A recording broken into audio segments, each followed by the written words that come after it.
Frame 40 से 45 साल का हो जाता है, क्योंकि बिजनेस वाले तो 65 से करते हैं। तो उस हिसाब से आप मैंने ये 30 से 60 साल तक का फ्रेम पकड़ा है, क्योंकि 60 साल एक स्टैंडर्ड उम्र होती है रिटायरमेंट की।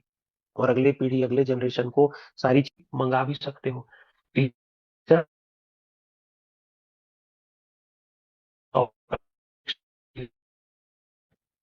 चाहो पैसे भेज सकते हो, मंगा सकते हो, ये सब चीज कर सकते हो, दुनिया की कोई गवर्नमेंट ट्रैक नहीं कर पाएगी। और इस फीचर के साथ में जब इस ब्लॉकचेन टेक्नोलॉजी को बनाया, तो सबसे ज्यादा पेट दर्द किसका हुआ पता है? सारी गवर्नमेंट्स को। क्यों? क्योंकि ये टेक्नोलॉजी अगर आज अच्छे से इम्प्लीमेंट हो गया, तो गवर्नमेंट की शक्ति आधी हो जाएगी। कैसे? देखिए भाई, मैं फिर से वही एग्जांपल लूंगा। रशिया और यूक्रेन अगर आज युद्ध लड़ रहे हैं, तो क्या जेलेंस्की और पुतिन जो है, ये दोनों अपने घर का पैसा लगा के लड़ रहे हैं? अपने घर के सिक्योरिटी गार्ड लगा के लड़ रहे हैं? ये देश के पैसे से ये लोग युद्ध लड़ रहे हैं। और देश का पैसा यानी कि कौन?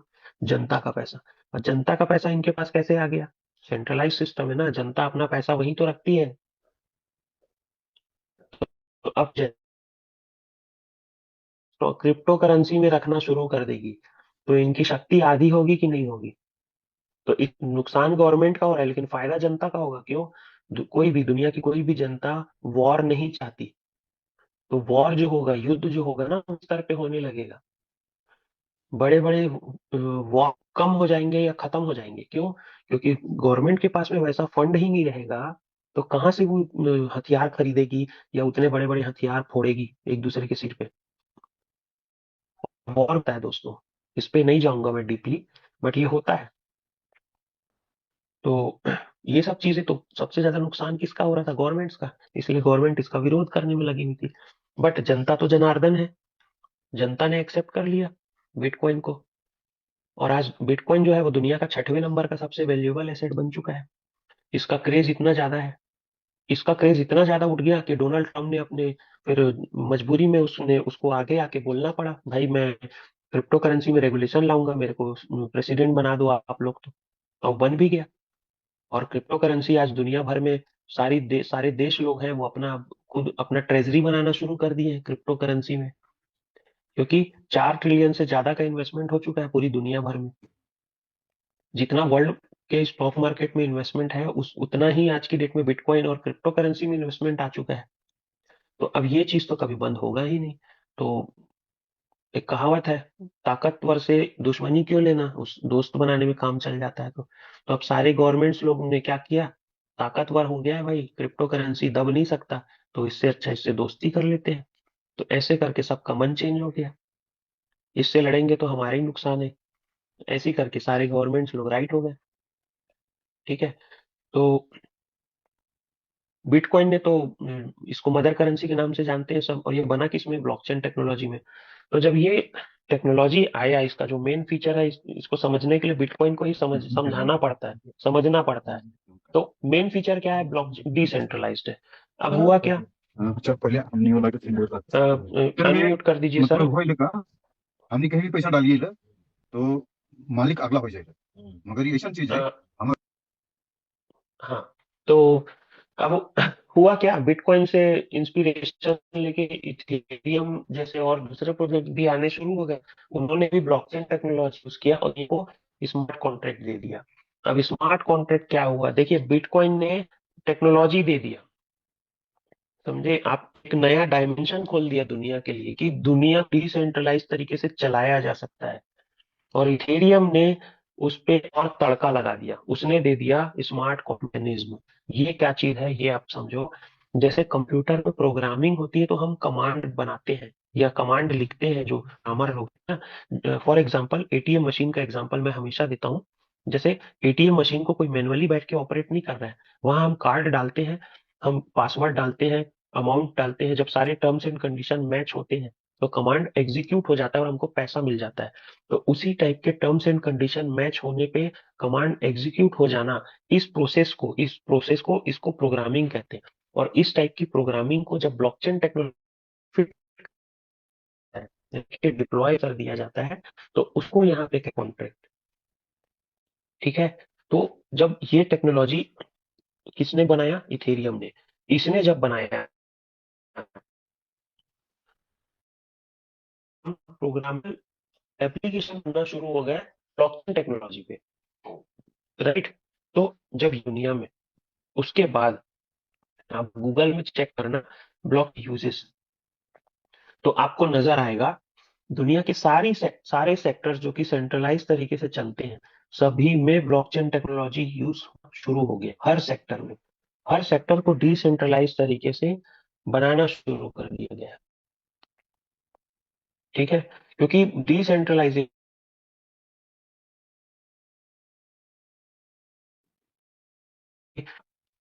इस पे मैनिपुलेशन नहीं हो सकती, सेंट्रलाइज सिस्टम में वो होता है, डिसेंट्रलाइजेशन में ये हो ही नहीं सकता ये, ठीक है। तो इसमें हर सेक्टर में इस चीज को बनाना शुरू कर दिया गया। क्यों? कारण वही है, मैंने क्या बोला, जब दोस्त बनाने से काम चल सकता है तो दुश्मन क्यों बनाना। आज अगर टेक्नोलॉजी को नहीं करेंगे तो वही ब्लॉकचेन टेक्नोलॉजी को नया आदमी यूज करके कोई नया नया सर्विस देना शुरू कर देगा, जिससे होगा क्या, टेक्नोलॉजी से अगर अपग्रेडेशन नहीं होगा तो जैसे नोकिया और कोडेक गायब हो चुके हैं, वैसी मार्केट से आदमी गायब, मतलब कंपनी गायब हो जाती है। तो जमाने के साथ में खुद को बदलना जरूरी हो जाता है। जमाने, भाई टाइम के साथ में तो हमारे जीन्स के फीचर भी बदल जाते हैं। हमारे शरीर में आजकल बाल नहीं है, हमारा पूंछ गायब हो चुका है, हम पेड़ में कूद के चढ़ना भूल चुके हैं। जमाने के साथ हम बदले कि नहीं बदले, बंदर से इंसान बन गए, बोलना सीख गए, दिमाग लगाना सीख गए। तो हट धर्म काहे का भाई, जमाने के साथ चलना सीखो, जितनी जल्दी चेंज हो जाओगे उतना अच्छा सभी के लिए, है ना। तो टेक्नोलॉजी को एडॉप्ट करना पड़ता है टाइम के साथ में, तो ब्लॉकचेन टेक्नोलॉजी का यूज आ गया, है ना। तो अब हुआ क्या, अब क्रिप्टो करेंसी को चेक कैसे करते हैं कोई भी एक अच्छे प्रोजेक्ट को, क्योंकि स्कैम बहुत होते हैं ना भाई। तो चेक करने का ना 4 पैरामीटर है, क्योंकि आजकल ना जो ऑडिटिंग फर्म होते हैं ना, वो ऑडिट वाले जो फर्म है उसमें भी मतलब ऐसे महीन तरीके से क्रिप्टो करेंसी बना दिया जाता है कि वहां से भी वो लोग पास आउट हो जाते हैं, चेकलिस्ट बन जाता है। तो बेहतर तरीका क्या है, सोनार की तरह सोने को अपने स्टाइल से चेक करना सीख लो, फिर रहो है क्या होलोग्राम के चक्कर में, है ना। तो कैसे चेक करते हैं किसी क्रिप्टो करेंसी को, क्रिप्टो करेंसी को चेक करने का 4 पैरामीटर है दोस्तों। पहला है उसका यूज केस को समझो। कोई भी क्रिप्टो करेंसी, अगर उसका उसका यूज केस है, यूनिक यूज केस है, तो वो काम का है, वरना नहीं है। उसका यूज केस ग्लोबल होना चाहिए, क्योंकि क्रिप्टो करेंसी किसी देश का, किसी किसी पर्टिकुलर शहर का, किसी ब्रांड का प्रोडक्ट नहीं है। क्रिप्टो करेंसी एक ग्लोबल प्रोडक्ट होता है। तो उसका जो सर्विस है, उसका यूज केस है, वो ग्लोबल होना चाहिए, पूरी दुनिया, पूरी सृष्टि के काम आए वो, ऐसा वो होना चाहिए, ठीक है। दूसरा चीज चेक करते हैं उसका व्हाइट पेपर, उसके इंटरनल कॉन्ट्रैक्ट जो है, उसमें जो जो चीजें लिखी है, क्या वो प्रोजेक्ट वैसे ही ओपन हो रहा है कि नहीं हो रहा है, राइट। तीसरा चीज हम देखते हैं कम्युनिटी कितनी मजबूत है। यहाँ पर कम्युनिटी को डाओ बोलते हैं, डिसेंट्रलाइज ऑटोनॉमस ऑर्गेनाइजेशन। इसका मतलब ये होता है, क्योंकि देखिए मैंने क्या बोला, जनता ही जनार्दन है। क्रिप्टो करेंसी को कोई सरकार, कोई कंपनी सपोर्ट नहीं करती है, क्रिप्टो करेंसी को पब्लिक सपोर्ट करती है। तो यहाँ पर डाओ कम्युनिटी कितनी मजबूत है, उस चीज को चेक करना चाहिए। और चौथा चीज है लिक्विडिटी, यानी कि यहाँ पर बाइंग और सेलिंग सही अवेलेबल है कि नहीं। यानी कि इसको मैं एग्जांपल से समझाता हूँ। टमाटर, ड्रैगन फ्रूट, अगर आपके पास में 100 एकड़ का जमीन है, तो आप उसमें टमाटर की खेती करेंगे कि देंगे। ड्रैगन टमाटर की तुलना में ज्यादा होता है, लेकिन उसको बेचना दिक्कत है, प्रॉब्लम है, वहां पर सेल नहीं कर पाओगे। 100 एकड़ का ड्रैगन फ्रूट को सेल करने में चैलेंज है, आपका वो ड्रैगन फ्रूट सेल होने से पहले सड़ जाएगा, खराब हो जाएगा। वहीं पे टमाटर जो है, 100 एकड़ का टमाटर आप आराम से मार्केट में बेच लोगे। बाजार में टमाटर का भाव सीजन में कुछ भी रहे, और टमाटर का भाव 10 रुपए 5 रुपए किलो भी रहता है, और 50 रुपए 80 रुपए किलो भी जाता है, राइट। तो टमाटर की लिक्विडिटी ज्यादा अच्छी है, ड्रैगन फ्रूट की लिक्विडिटी अच्छी नहीं है। तो उसी प्रकार, तो ये क्रिप्टो करेंसी में लिक्विडिटी कैसी है वो बहुत मैटर करता है, ठीक है। तो अब इन पैरामीटर्स पे हम अगर अपने प्रोजेक्ट को समझे ओरिजिन को, तो ओरिजिन जो है वो वेब 3 इंटीग्रेटेड फाइनेंशियल इकोसिस्टम बना रहा है। यानी कि आम भाषा में मैं समझाऊं तो ये दुनिया का पहला ऐसा global banking system, finance system बना रहा है जो कि ब्लॉकचेन टेक्नोलॉजी और एआई टेक्नोलॉजी पे चलेगा। इससे देखिए, आज हम इंडिया में कोर बैंकिंग यूज करते हैं, यानी कि अगर आपका बैंक अकाउंट छत्तीसगढ़ में है तो आप साउथ में जाइए, ईस्ट वेस्ट नॉर्थ साउथ कहीं भी जाइए, आप अपना बैंकिंग ऑपरेशन कर लोगे, मोबाइल ऐप चला लोगे, पैसे भेज लोगे, पैसे मंगा लोगे, जो सेंट्रलाइज सिस्टम की है उसके ग्लोबल पैसे भेजने हैं। जैसे कि आजकल ग्लोबल लोग फ्रिक्वेंटली फॉरेन ट्रिप्स करना शुरू कर चुके हैं, फॉरेन में पढ़ाई करना शुरू कर चुके हैं, फॉरेन में बसना शुरू कर चुके हैं, घूमना फिरना कॉमन हो चुका है ना। तो ग्लोबली ग्लोबल ट्रांजेक्शन भी कॉमन हो गया है, लेकिन सिस्टम अभी भी वही पुराना है। आपको अगर यहाँ से दुबई पैसा भेजना है, आपका दोस्त वहां घूमने गया है, वहां से आईफोन लाना तो वो चाहता है लेकिन पैसे नहीं है और आप भेज नहीं सकते, वहां आईफोन 40,000 रुपये सस्ता मिलता है। मैं आईफोन की बात क्यों करूं, सैमसंग का फोल्ड है, सैमसंग का अल्ट्रा है, वो भी सस्ता मिलता है 30-40 हजार रुपए। तो लेकिन अब वो वहां से मंगा नहीं सकता और आप यहाँ से पैसे भेज नहीं सकते। पैसे भेजने के लिए आपको बैंक जाना पड़ेगा, 4 पेपर लगाने पड़ेंगे, रीजन बताना पड़ेगा, फिर वहां यहाँ से वो ट्रांजेक्शन हो पाएगा। उतने टाइम में तो आपका दोस्त वो दुबई से वापस आ जाएगा घूम के, फोन आपका वहीं रह जाएगा। तो दिक्कतें तो है। तो ग्लोबल सिस्टम ही नहीं है दुनिया में बैंकिंग का। तो ये एक पहला ऐसा ग्लोबल फाइनेंस सिस्टम बना रहा है जो कि हमको 18 सर्विस प्रोवाइड करेगा, जो कि टेम्पर प्रूफ होगा, ऑटोनॉमस होगा, खुद से चलेगा स्वतः, आदमी ही नहीं रहेगा इसमें, सिर्फ ब्लॉकचेन टेक्नोलॉजी रहेगा, सिक्योर रहेगा, प्राइवेट रहेगा, फेयर रहेगा। ठीक है, कोई अपना अरे बैंक मैनेजर अपनी जान पहचान का है, तेरा लोन मैं पास करवा दूंगा, और बैंक मैनेजर के हाथ में है कि मेरा लोन पास करेगा कि नहीं करेगा, वो ही नहीं है। मैं छोड़ा तो ये काम हो जाए, या विवाद विवाद नहीं रहेगा यहाँ पर, टेक्नोलॉजी और एआई टेक्नोलॉजी।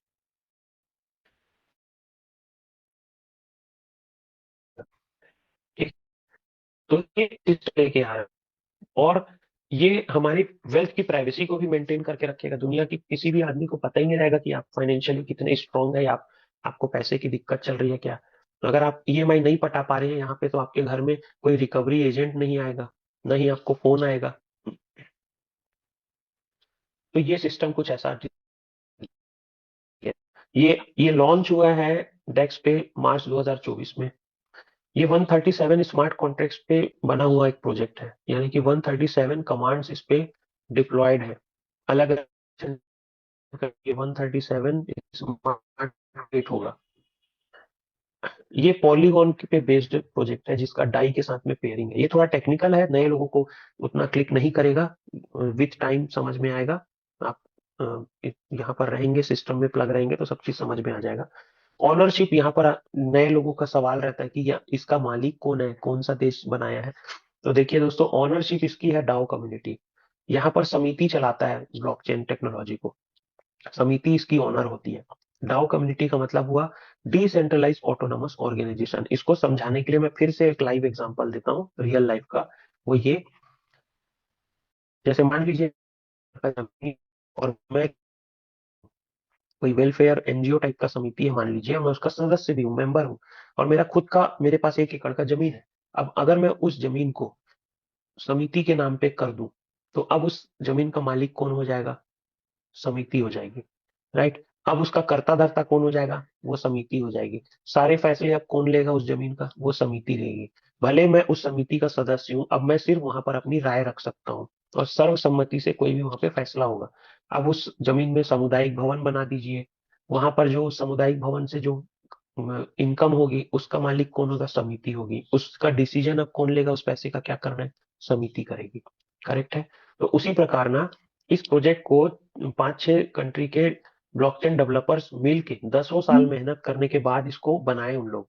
बनाने के बाद में इस प्रोजेक्ट को उन लोगों ने डाओ कम्युनिटी में डिप्लॉय कर दिया, समिति को ही सौंप दिया, और आज इस प्रोजेक्ट को बनाने वाले लोग भी इसी समिति के सदस्य ही हैं।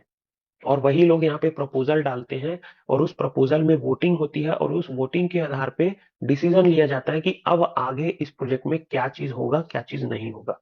तो यहाँ जो ओनरशिप है वो डाउ कम्युनिटी के पास है। तो इसका क्या सबसे बड़ा एडवांटेज क्या पता है? यहाँ के नियम कायदे नहीं बदलेंगे कभी, और हमेशा समिति ही ऑनर है। तो ये अजर अमर हो गया ये प्रोजेक्ट। ऑनरशिप वाला प्रोजेक्ट होता ना, तो ऑनर खत्म, तो उसका बेटा आ गया, उसका बेटा कमीना निकल गया, तो प्रोजेक्ट में कुछ बहुत सारी चीजें चेंज हो जाएंगी, तो प्रोजेक्ट बंद हो सकता है, बैंक बंद हो सकता है, या प्रॉब्लम हो जाएगी, है ना। लेकिन समिति ही इसको चलाएगी, तो समिति तो अजय मतलब हम रहे चाहे ना रहे, चलता रहेगा। जैसे टाटा कंपनी का मालिक कौन है? टाटा कंपनी का कोई मालिक नहीं है, टाटा ट्रस्ट उसका मालिक है ना। इसीलिए वो दुनिया के टॉप 10 रईसों में उसका नाम ही नहीं आता कभी, क्योंकि ट्रस्ट उसका मालिक है, ट्रस्ट उसका ओनर है ना। तो उसी प्रकार यहाँ पे डाउ कम्युनिटी इस प्रोजेक्ट को चला रही है, और इस प्रोजेक्ट का ग्लोबल विजन है, फ्यूचर विजन है। क्योंकि सोचिए, बैंकिंग सेक्टर अपने आप में इतना जबरदस्त प्रोजेक्ट है, प्रोडक्ट है कि दुनिया के सारे लोग बैंक को यूज करते हैं, और ये प्रोजेक्ट दुनिया में जहां कहीं भी इंटरनेट मौजूद है वहां पे चलेगा। और एलोन मस्क का धन्यवाद, वो पूरी दुनिया में सैटेलाइट के थ्रू इंटरनेट दे रहा है। सैटेलाइट से अभी इंडिया में भी सैटेलाइट स्टार लिंक का नेट कनेक्शन आने वाला है, और आप जंगल में, अमेजोन के जंगल में भी भटक जाओगे तो वहां भी इंटरनेट चल जाएगा। तो वहां से भी आप बैंक को ग्लोबली पैसे मंगा सकते हो या भेज सकते हो। ये वाला फीचर भी बहुत जल्दी, मतलब चालू तो हो ही गया है, यहाँ भी हमको सर्विस मिलना शुरू हो जाएगा। ठीक है। तो ये हो गया ओरिजिन का प्रोजेक्ट का यूज केस। उसके बाद इसके टोकोनॉमिक्स को समझने के लिए इसमें ना 3 कॉइन और टोकन का यूज किया गया। एक है एलजीएनएस, उसके बाद है स्टेबल कॉइन ए, और एनओबीज, ये जो है वो ब्लॉकचेन है। तो अब देखिए, इसको फिर से मैं रियल लाइफ एग्जांपल से समझाता हूँ। समिति इस बैंक को चलाएगी, तो बैंकिंग के ऑपरेशंस जो है वो बदलेगा नहीं, वो तो स्मार्ट कॉन्ट्रैक्ट के थ्रू चलेगा। समिति जो है वो फंड को मतलब कि, जैसे हम जिला सहकारी बैंक, आपने सुना होगा सहकारी बैंक, सहकारी अध्यक्ष सदस्य, इनके चुनाव लड़े जा रहे हैं, आपने सुना होगा। नहीं सुना होगा तो आप चेक कर सकते हैं, ये होता है सेंट्रलाइज सिस्टम में भी। जिला सहकारी बैंक है, उसमें आपको अध्यक्ष, उपाध्यक्ष, सदस्य ऐसे लोग मिल जाएंगे। लेकिन बैंक चल रहा है, वहां पर भी बैंकिंग सर्विस मिल रहा है, खाते बन रहे हैं, लोन मिल रहा है, पैसे डिपॉजिट कर रहे हो, निकाल रहे हो, एफडी करा रहे हो, धान बेच रहे हो, उसका पैसा मिल रहा है, सब चीज चल रहा है। लेकिन वो एक अलग चीज हो गया, और उसका ये है, सहकारिता बैंक को चलाने वाले जो डिसीजन लेते हैं कुछ चीजों में जनता के हित के लिए, वो चीज अलग हो गया। तो उसी प्रकार बैंकिंग सेक्टर को यहाँ पे चाहिए एक प्रकार से ब्लॉकचेन टेक्नोलॉजी का सहकारिता, ये जो बन रहा है, ये ओरिजिन, आप इसको ऐसे देख सकते हो। तो इसको चलाएगा कौन? एलजीएनएस का जो टोकन है ना, ये गवर्नेंस टोकन है। यहाँ पर एलजीएनएस के थ्रू हम वोटिंग करते हैं, और एलजी रिवॉर्ड के रूप में मिलता है।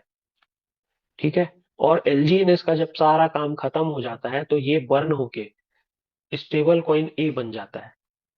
मतलब हर एक एलजीएनएस से एक स्टेबल कॉइन ए बनता है। अब स्टेबल कॉइन ए क्या है? ये डॉलर है। डॉलर एक ग्लोबल करेंसी है, और क्योंकि हमारा जो प्रोजेक्ट है ये ग्लोबल है, तो ये कैसे चलता है? डॉलर से चलेगा। अब वो डॉलर ब्लॉकचेन में चलेगा, कहाँ चलेगा? इन्होंने अपना खुद का ब्लॉकचेन भी लेके लेके आ रहे हैं। अभी प्रोबाबली, मोस्ट प्रोबाबली अगले महीने इसका ब्लॉकचेन भी लॉन्च हो जाएगा। ठीक है, एनओबी इसके नाम से आ रहा है, जो कि लेटेस्ट, हम इस जनरेशन का बिटकॉइन है समझ लीजिए। पुराना जो बिटकॉइन है 2008-9 में आया था, ये 2025 2026 का बिटकॉइन है, ये लेटेस्ट टेक्नोलॉजी पे बना हुआ। इस ब्लॉकचेन में चलेगा हमारा स्टेबल कॉइन ए, और हमारा ओरिजिन का प्रोजेक्ट।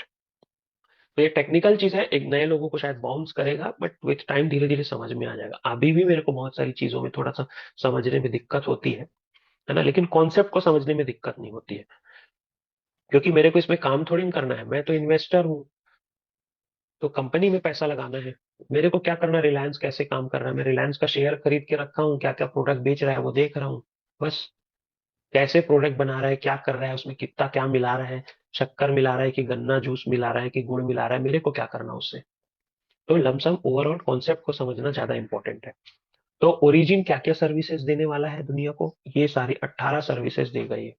उसमें से बहुत सारी सर्विसेज चालू भी हो चुकी हैं, अभी वीजा कार्ड आ गया है ओरिजिन का, बहुत बड़ी बात है ये वीजा कार्ड आना, क्योंकि वीजा अप्रूवल, आप इस चीज को गूगल में चेक करना, चैट जीपीटी में चेक करना, वीजा के साथ में ब्लॉकचेन टेक्नोलॉजी का जब कोई क्या कहते हैं कंपनी टाई अप करता है, उसके साथ मर्जर करता है, तो वीजा जो है अपने आप में बहुत बड़ी चीज है, और वो वीजा जो है वो उसको उस कंपनी को क्रॉस चेक करता है, ऐसी किसी को भी के साथ भी वो टाई अप नहीं कर लेता है।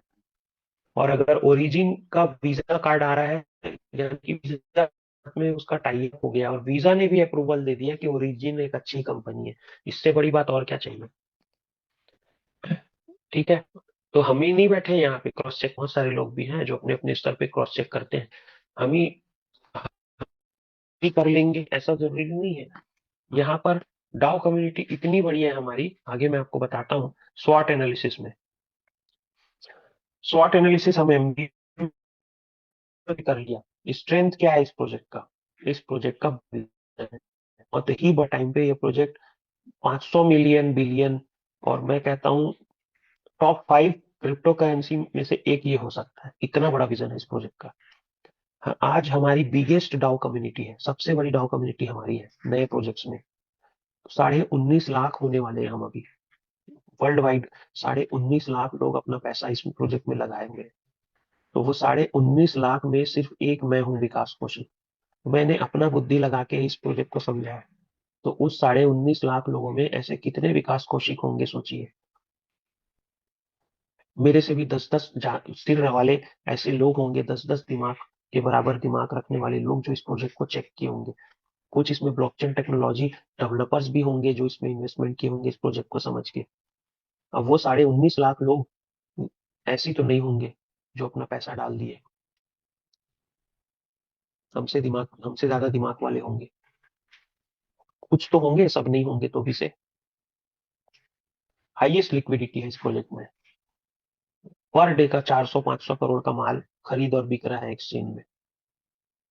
प्रोजेक्ट शुरू से जैसा आपने आपको बताया वैसे ही चल रहा है, इसका टोकोनॉमिक्स बहुत बढ़िया है, कंप्लीट इकोसिस्टम का प्रोजेक्ट है, सिर्फ एक टोकन या कॉइन नहीं है ये। और ओरिजिन हमेशा रहेगा, बिटकॉइन और इथेरियम जब तक है तब तक ये रहेगा, इस प्रोजेक्ट को कुछ नहीं होने वाला है। एजुकेशन की कमी यही है कि यहाँ पर वीकनेस है। और अभी दोस्तों अपॉर्चुनिटी की मैं बात करूं तो क्रिप्टो वेव चल रहा है अभी। आज से 40 साल पहले ना जमीन का वेव चल रहा था और सोने का वेव चल रहा था। 40 साल पहले हमारे पूर्वज हैं, वो 2,000-4,000 रुपए एकड़ में जमीन खरीदते थे। आपको नए जनरेशन को सुन के ताज्जुब लग रहा होगा, लेकिन आप जाके पूछिए अपने 50 साल 70 साल वाले लोगों से जाके कि हाँ आज मीटिंग में बोलत रही से 5,000 रुपए एकड़ में जमीन मिलत रही से, तो वो खुद बताएंगे हाँ 5,000, यहाँ तो 1,000 रुपया एकड़ में मिलत रही से, ऐसे बोलेंगे। 40 साल पहले की कहानी बता रहा हूँ।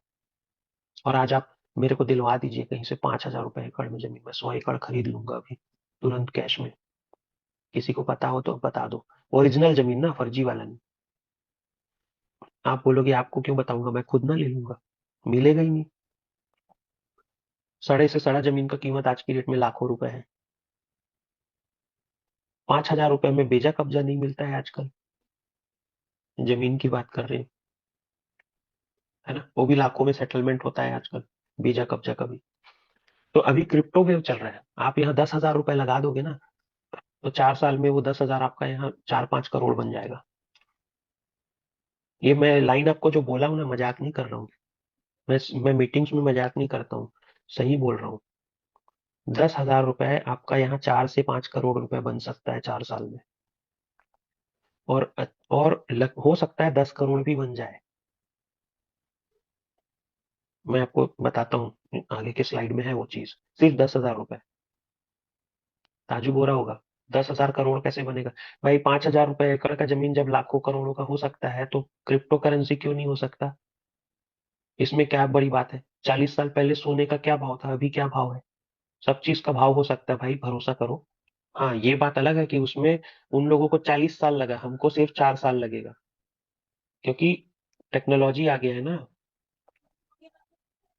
आजकल एलोन मस्क जैसा आदमी दुनिया का सब रईस आदमी बन जाता है, पुराने सारे क्या बोलते हैं खानदानी रईसों के ऊपर आके चढ़ के बैठ गया एलोन मस्क, 5 साल 10 साल में। तो स्पीड आ गया है। अमेजोन कितने दिन में बड़ा बन गया। माइक्रोसॉफ्ट को दुनिया का सबसे रईस आदमी बनने में बहुत टाइम लगा था। आप टाइम फ्रेम देखिएगा।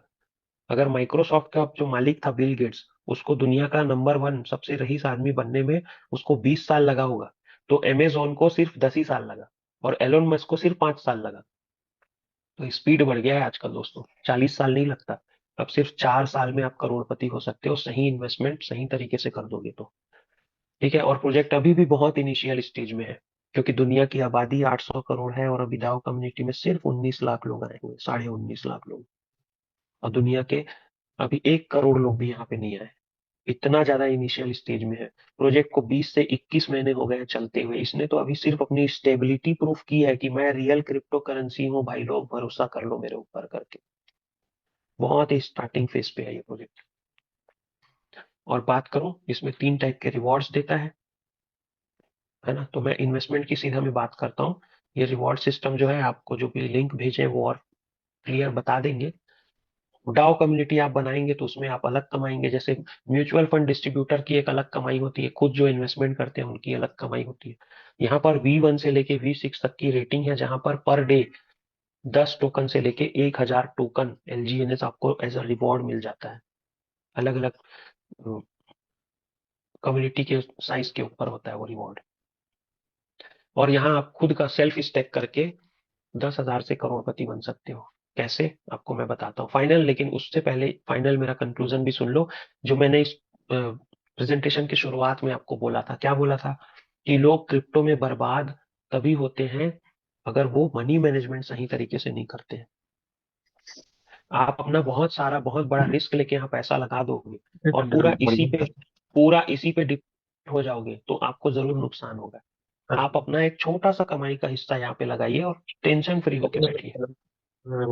क्रिप्टो में हमेशा इन्वेस्टमेंट उसी तरीके से करना है। कैसे, ये high risk high reward game है। स्मार्टली इन्वेस्टमेंट करना है यहाँ पे। कैसे इन्वेस्टमेंट स्मार्टली करना है आपको मैं बताता हूँ। देखिए, मेरा फेवरेट है 2 योजना मैं चलाता हूँ अपने अपने लोगों के लिए। एक है BPL योजना और एक है APL योजना। आप इनमें से दोनों में से किसी एक में आप पैसे लगा सकते हो। BPL योजना यानी कि बिलो पुअर्टी लाइन, पैसे कम है लेकिन फ्यूचर के लिए कुछ करना चाहते हैं परिवार के लिए। क्या करें, 6 महीने का रिस्क है सर, 10,000 रुपए ही लगा दीजिए यहाँ पे। आप 10,000 रुपए में जो भी जितना भी टोकन खरीदेंगे, वो टोकन की संख्या 3 गुना हो जाएगी। मार्क माई वर्ड, मैंने कहा टोकन की संख्या 3 गुना हो जाएगी। आपका पैसा 3 गुना होगा नहीं कह रहा हूं। आप आज 10,000 रुपए में जितना भी टोकन खरीदोगे, वो 6 महीने में 3 गुना हो जाएगा। तो 6 महीने बाद टोकन का प्राइस जो भी रहा, आप अपना आप चाहो तो अपना मूलधन निकाल लो एक्स्ट्रा टोकन बेच के, और बाकी का जो बचा हुआ टोकन है उसको वहीं पे छोड़ दो। अगले 3.5 साल के लिए। क्यों, मैंने क्या कहा, 4 साल में आपका पैसा बहुत बढ़ जाएगा। तो 6 महीना तो हो गया था आपको, तो अगले 3.5 साल के लिए और छोड़ दो। तो यहाँ पर मैंने लिखा है 44 गुना रिटर्न। एक्चुअल में ये गलती है मेरी, ये PPT मुझे अभी चेंज करना था, कर दूंगा मैं। ये 44 गुना नहीं होता है दोस्तों, ये 2200 गुना होता है। मेरा कैलकुलेशन में मिस्टेक हो गया था। 2200 गुना हो जाएगा आपका। 10,000 इंटू 2200 गुना कर लो आप। वो भी रिस्क फ्री पैसा, क्योंकि 10,000 रुपए का तो टोकन जो आपने खरीदा था वो 6 महीने में आपने निकाल लिया। तो ये BPL योजना है, यहाँ पर रिस्क 6 महीने का है। और एक है मेरा APL योजना, अबव पोवर्टी लाइन। इस पे ना, इसमें भी रिस्क 6 महीने का है। आप जो भी मूलधन लगाओगे उसमें। कैसे, यहाँ पर ना बिजनेस माइंडसेट से एंट्री करना। आप जैसे कि आपको ये बिजनेस करना है, क्यों पता है, टर्न खत्म कर रहा हूँ। तो देखिए, APL योजना क्या कहता है। देखिए, हम हर एक व्यक्ति ना, कोई 50,000 कमा रहा है महीने का, कोई 1 लाख कमा रहा है, तो हर एक व्यक्ति ना EMI के बोझ के तले दबा हुआ रहता है। 50,000 कमाने वाला आदमी 35 से 40,000 तो किस्त पटाता है, या रेंट किस्त सब।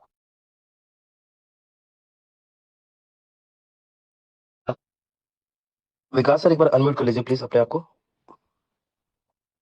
विकास सर एक बार अनम्यूट कर लीजिएगा। विकास सर, मेरी आवाज अगर आ रही है तो आप जी प्लीज। जी जी जी, कर लिया सर, कर लिया। Okay sir, thank you, please continue हाँ सर। हाँ, तो मैं ये कह रहा था कि हर आदमी को महीने का ऐसा रहता है कि 30-40 हजार एक्स्ट्रा अर्निंग कहीं से आ जाए तो मेरा महीने का खर्चा बैलेंस हो जाए।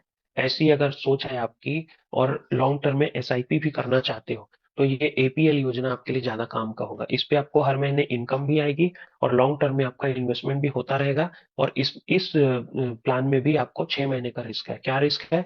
आपको रिस्क और कितना लेना है? जैसे आप कोई नया बिजनेस चालू करते हो तो नया बिजनेस में आपने आपका इन्वेस्टमेंट लगेगा 2 से 5 लाख 10 लाख रुपए। और उस इन्वेस्टमेंट के ऊपर में आपको टाइम भी लगेगा उस बिजनेस को जमाने में, राइट। और आप एक उस बिजनेस को चालू कर भी रहे हो, कितना भी अच्छा बिजनेस क्यों ना हो, उस पे आपके जमाए हुए मतलब लगाए हुए पैसे में एक रिस्क भी रहता है कि लॉस भी हो सकता है करके। तो वही माइंडसेट से आपको एपीएल योजना में प्रवेश करना है। मान लीजिए आप 2 लाख रुपए में आपने यहाँ इन्वेस्टमेंट कर लिया, तो 2 लाख रुपए में मान लीजिए उदाहरण के लिए यहाँ पे 200 टोकन का है, तो 200 टोकन आपने खरीद लिया यहाँ पे, तो वो एक महीने में आपका 245 टोकन हो जाएगा। और 245 टोकन में जो एक्स्ट्रा 45 टोकन है उसमें से हर महीने आपको 80% टोकन बेच देना है और बाकी के 20% टोकन वहीं पे छोड़ देना है। तो ऐसा करते हुए आप 6 महीने में क्या होगा, आप जितना भी टोकन खरीदे रहोगे उससे कहीं ज्यादा का टोकन आप सेल कर चुके होगे। ठीक है। और 7वें महीने आप जितना आपने टोकन बेचा खरीदा था उससे कहीं ज्यादा यहाँ पे इन्वेस्टेड रहोगे और हर महीने आप यहाँ पे एक अच्छी खासी इनकम भी करते रहोगे। तो ऐसे करके आप इस प्रोजेक्ट में एंट्री कर सकते हो।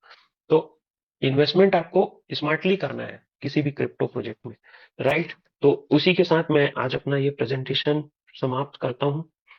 और क्योंकि मुझे भी बेटे को स्कूल छोड़ने जाना है, मैं भी थोड़ा जल्दी में हूँ, तो बाकी आगे का प्रेजेंटेशन है वो सर लोग कंटिन्यू करेंगे।